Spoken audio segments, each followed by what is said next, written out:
We have Spicoli from Florida. How you doing tonight? Hey, how you guys doing? Did I say that name right? Yeah, you got it. All right, thank you. What did you want to talk about?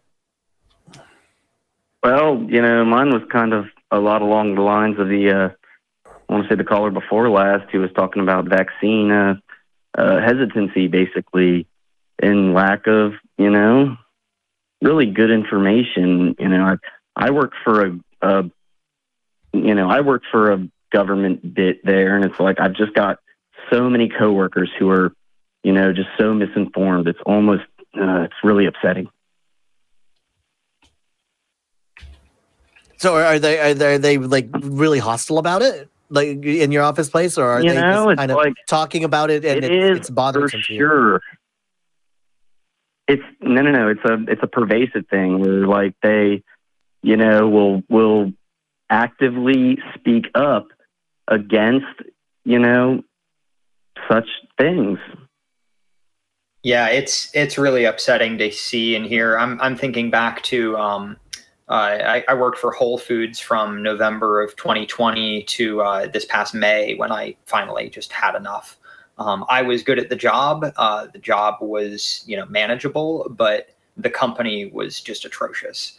But anyway, yeah, there were a number of coworkers who just in the break room would come in, turn the TV to Fox and then just sit there and be like, guess we got people dying from this vaccine, and then just look around and see who reacted.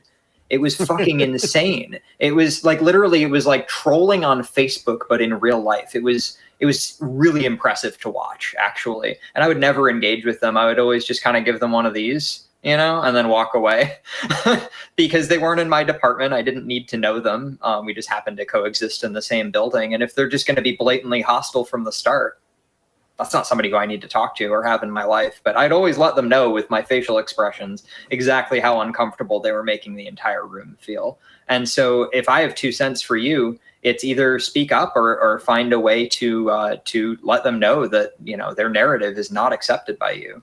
If you're able to do so without compromising your workplace. Of course. Oh, see, now that's a funny one right there. Is, the old saying that the squeaky wheel gets the oil?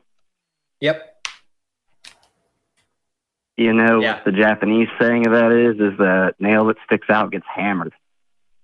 So it's like a double-edged sword there. It's like, even though, sometimes you want to drop and for whatever sort of, I feel a kind of a duty almost to do the right thing there. And it's like, that's all of, my boys are vaxxed up just like, myself. And I've even kind of convinced some of the others, but it's like, really, some of them are just so, and it's like when you say anti-intellectual, it's like they just don't even want to look at the facts, or they don't even want to give it. It's like it's a silly thing. Like, and I say to them, did you not like the polio vaccine? You ever heard of the March of Dimes before? Ebola. You're kidding if you think that it's a rough one, and they'll acknowledge those points and be like, still, and that's that heavy cognitive dissonance that just comes out with that stuff. So the puck method of handling this, of course, mileage may vary.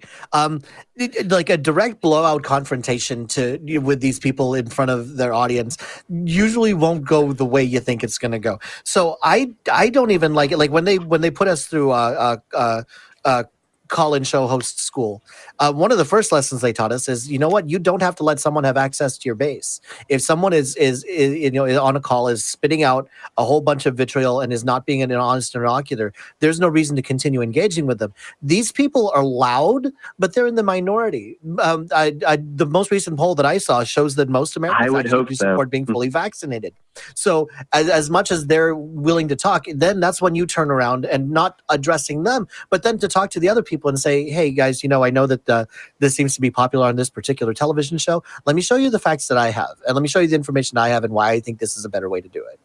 You don't have to engage with their base. You don't have to, and at the same time, you don't have to let them engage with yours.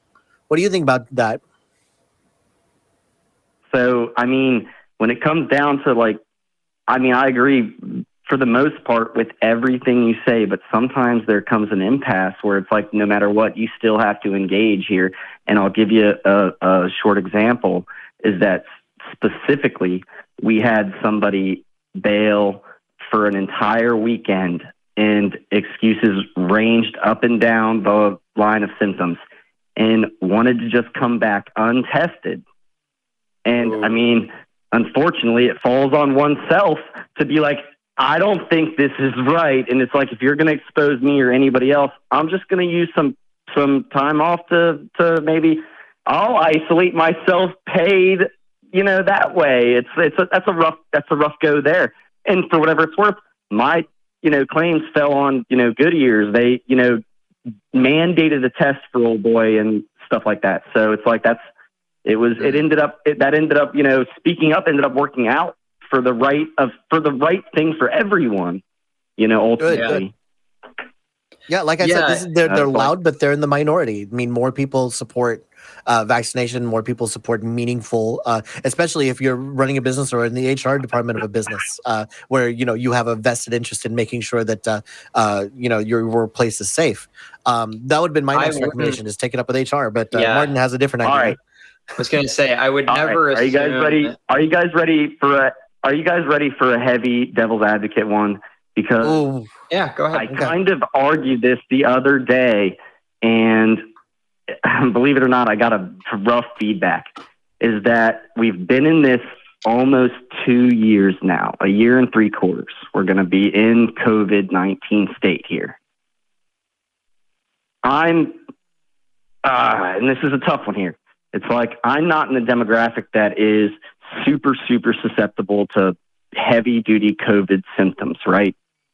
I'm fully vaccinated and I'll mask up, I'll mask up for the most part all the time that when the situations dictate, right?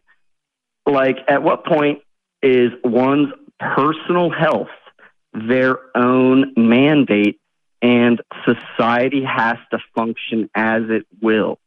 And like, I know that's a rough one to go with, but like, at what point do regular folk that have regular jobs, that backs up and, it's like, hey, I don't, boosters, I'll take a boost, whatever, it's like, but at what point I'll laminate my damn Vax card, but at what point can, and I'm like, hey, grandma, hey, grandpa, I love you, I only have grandma left, but it's like, anyway, like at what point, do you go there at that? That's a heavy thing to think about. Yeah. Because it's like, we're not going to get herd immunity. Doesn't seem like it's a thing that's going to happen for us. But the next awkward question is like, just because it's something that's a societal good, does that mean that it should be the responsibility of our government to legislate it? So there's another question on top of that. This is why I wish nonprofits had a call-in show.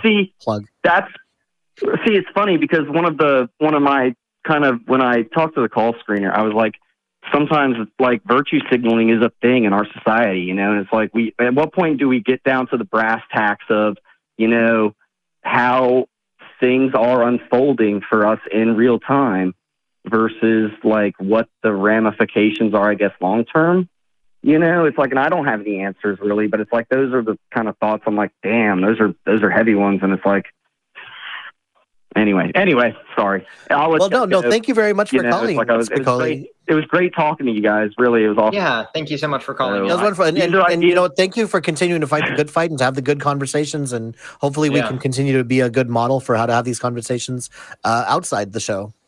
And remember, folks, talk to your doctor about it. I cannot express to others. Well, you don't even know I'm like third generation atheist. Well, kind of. My half of my family's Seventh-day Adventist. The others are hard atheists. So it's like, it's crazy dichotomy. But it's like, that's fun. Man, I got some good Christian ones too. But darn it, that was the one that I wanted to. You guys were already in there, so it's a good segue. So anyway, thank you guys. Thank you very much. Have a good night. See, I was almost a Seventh-day Adventist, but I slept through the seventh day, so I was just a 6th-day Adventist, and that's not a thing.